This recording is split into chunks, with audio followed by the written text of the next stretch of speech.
This syllabus aims to teach educated Tagalogs a Visayan language, either Ilonggo Hiligaynon or Cebuano Sugbuanon. It features Tagalog, Ilonggo, and Sugbuanon grammar and lays heavy emphasis on conjugation. Chapter 1. Topic: Comment, Nonverbal Sentence. The Austronesian languages are mainly agglutinative, meaning they are heavily inflected or conjugated with a high rate of affixes per word. A stem or root word generally is not inherently a verb or a noun, adjective, or adverb, but gets transformed into one by conjugating it with affixes. Learning the grammatical rules of conjugation is the most logical way to teach agglutinative languages. This syllabus uses the framework of topic and comment. Topic is that part of a sentence that indicates what the speaker is talking about. The comment talks about the topic. In Philippine subfamily of Austronesian languages, the comment normally comes before the topic, unlike in most languages of the world wherein the topic comes first before the comment. Subject, object, verb in Japanese, subject, verb, object in English or Mandarin. Topic markers indicate the topic and are used with personal names, which can be the names of persons such as Jose or Maria, or titles such as doctor or attorney, and non-personal names such as face, chick, or farm. Topic markers do not exist in most other languages and thus may cause confusion for non-native students. In English, the only definite article that marks a topic is the personal name topic markers. For English, there is none. For Tagalog, Cebuano, and Ilonggo, singular is si. Plural, Tagalog, sina, sila ni. Cebuano, sila si, sila ni. Ilonggo, sanday, sila ni. Examples for personal names. English: Josie is a lawyer. Nina and her companions are thin. Tagalog: abogada si Josie. Payat sina Nina. Payat sila ni Nina. Cebuano: abogada si Josie. Niwang sila si Nina. Niwang sila ni Nina. Ilonggo: abogada si Josie. Niwang sanday Nina. Niwang sila ni Nina. Example for titles. English: attorney is kind. Doctor and his companions are diligent. Tagalog: mabait si attorney. Masipag sina doktor. Cebuano: buutan si attorney. Kugiahan sila si doktor. Ilonggo: mabuot si attorney. Mapisan sanday doktor. Mapisan sila ni doktor. Non-personal name is a noun that refers to words that are not the names of persons or to titles substituted for names of persons, and to groups of words, phrases, and sentences that function as a noun. For a non-personal name, the topic markers are ang, the singular form, and ang mga, the plural form, for Tagalog, Cebuano, and Ilonggo. Non-personal name topic markers. Examples: English: Josie is the lawyer. They are the lawyers. Willie is the governor. The chicks are fat. Rios is ugly. Her face is pretty. The people are good. Tagalog: si Josie ang abogada. Sila ang mga abogado. Si Willie ang gobernador. Mataba ang mga sisiw. Pangit ang kay Rio. Maganda ang mukha niya. Mabait ang mga tao. Cebuano: si Josie ang abogada. Sila ang mga abogado. Si Willie ang gobernador. Tambok ang mga piso. Maot ang kang Rio. Guwapa ang nawang niya. Buutan ang mga tao. Ilonggo: si Josie ang abogada. Sila ang mga abogado. Si Willie ang gobernador. Tambok ang mga piso. Laway ang kay Rio. Matahom ang naong niya. Mabuot ang mga tao. Either si or ang always marks the topic unless it is a personal or demonstrative pronoun, in which case the topic forms called topic pronouns of these pronouns are used. Topic pronouns are also called focus pronouns. Substitute for topic nouns and do not need a topic marker. Topic pronouns in Philippine languages are gender neutral. Thus, siya may refer to male or female. Topic pronoun examples: English, personal pronouns: I am merciful, we all are merciful, only we are merciful, you are merciful, you all are merciful, she is merciful, they are merciful. Demonstrative pronouns: these are yours, those are yours. Tagalog: maawain ako, maawain tayo, maawain kami, maawain ikaw, maawain kayo, maawain siya, maawain sila. Sa'yo ito, sa'yo iyan.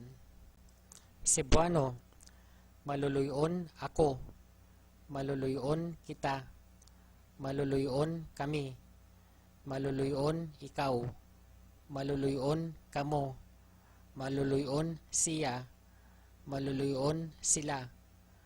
Sa imo kini, sa imo kana. Ilonggo: maluluyon ako, maluluyon kita, maluluyon kami, maluluyon ikaw, maluluyon kamo, maluluyon siya, maluluyon sila. Sa imo ini, sa imo ina. Comment: the comment is that part of a sentence that talks about the topic. The comment usually begins the sentence. As discussed above in the intro above, in Philippine languages, the comment normally comes before the topic, unlike in English and most languages in the world, wherein the topic comes first before the comment. Notice that in the examples wherein man is lalaki and hungry is gutom, English, the man is hungry. The topic man comes before the comment hungry. In Tagalog, Cebuano, and Ilonggo, gutom ang lalaki. The comment gutom comes before the topic lalaki. One can optionally place the topic before the comment. This is done rarely, usually to emphasize the topic. In Tagalog, one places I between the topic and the comment. Ang lalaki ay gutom. In Ilonggo, one must pause briefly after the topic before proceeding with the comment. Ang lalaki, gutom. Alternatively, one can conjugate the stem, and if so, there is no need to pause. Ang lalaki ginagutom. In order to do the same in Cebuano, for this particular case, one usually conjugates the root word. Ang lalaki gigutom. More examples. The drunkard is lazy. Tagalog: tamad ang lasinggero. Ang lasinggero ay tamad. Cebuano: tapulan ang palahubog. Ang palahubog, tapulan. Ilonggo: tamad ang palahubog. Ang palahubog, tamad. The child is tall. Tagalog: matangkad ang bata. Ang bata ay matangkad. Cebuano: taason ang bata. Ang bata, taason. Ilonggo: mataas ang bata. Ang bata, mataas. Sentence whose comment is not a verb is a non-verbal sentence. Three types that are discussed below are descriptive, classification, and equational sentences. Descriptive sentences. The comment is an adjective that describes the topic. English, the man is short, the chick is fat, Yeti and her companions are thin, the house is big.